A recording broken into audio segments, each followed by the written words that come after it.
Umoja wa Falme za Kiarabu UAE umesema umekumbwa na shambulio jipya kutoka Irani lililohusisha makombora 15 pamoja na ndege zisizo na rubani katika tukio linaloendelea kuongeza mvutano mkubwa katika eneo la Ghuba. Kwa mujibu wa Wizara ya Ulinzi ya UAE, shambulio hilo lilijumuisha makombora 12 ya ballistic, makombora 3 ya cruise pamoja na drone 4. Watu 3 waliripotiwa kujeruhiwa kufuatia tukio hilo. UAE inasema mifumo yake ya ulinzi ilifanikiwa kudhibiti sehemu kubwa ya mashambulizi hayo kutoka Iran.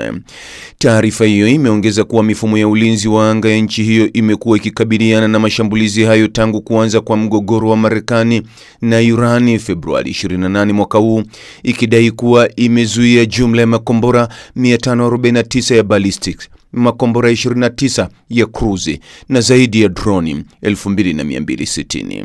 Wakati huo huo, waziri wa mambo ya nje wa Iran Abbas Araghchi ameikosoa vikali operation ya Marekani itwayo Project Freedom, akisema haina suluhisho la kijeshi na inaweza kuongeza mkwamo katika mgogoro unaoendelea katika mlango bahari wa Hormuz.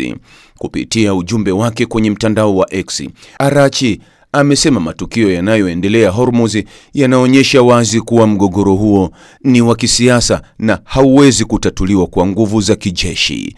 Amesisitiza kuwa hatua za kijeshi zinaweza kuendeleza zaidi mzozo badala ya kuutatua.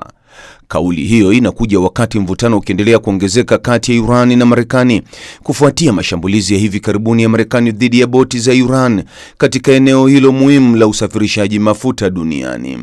Araghchi pia ameeleza kuwa mazungumzo ya kidiplomasia yanaanza kupata mwelekeo kupitia juhudi za Pakistan na kuitaka Marekani kutochochea mzozo mkubwa zaidi. Kwingineko, Rais wa Marekani Donald Trump amesema jeshi la nchi yake limeshambulia na kuziharibu boti 7 ndogo za kijeshi za Irani katika mlango bahari wa Hormuz, huku hali ya kijeshi katika njia hiyo muhimu ya usafirishaji duniani ikiendelea kuwa tete. Kwa mujibu wa taarifa za jeshi la Marekani, mashambulizi hayo yalielekezwa kwa kutumia helikopta. Hata hivyo, Iran bado haijathibitisha wala kukanusha madai hayo. Operesheni hiyo ni sehemu ya mpango wa Marekani unaoitwa Project Freedom, ambao kwa mujibu wa Trump unalenga kusaidia meli zilizokwama na wafanyakazi wa baharini kuondoka salama katika mlango bahari huo wa Hormuz. Hata hivyo, Iran inaendelea kusisitiza kuwa mlango huo bado umefungwa na imedai kufyatua risasi za onyo dhidi ya manuari za Marekani, madai ambayo Washington imeyakanusha vikali. Operesheni hiyo ya kijeshi ya Marekani inahusisha meli za kivita na ndege zaidi ya 100 pamoja na wanajeshi takriban 15,000. Mtazamaji, ni yapi maoni yako kuhusiana na taarifa hii? Andika maoni yako katika sehemu ya ujumbe hapo chini. Like na subscribe pia ili uwe wa kwanza kupata habari wa chungu tele. Hii ni Focus News. Jina langu ni Deo Kajima Komba.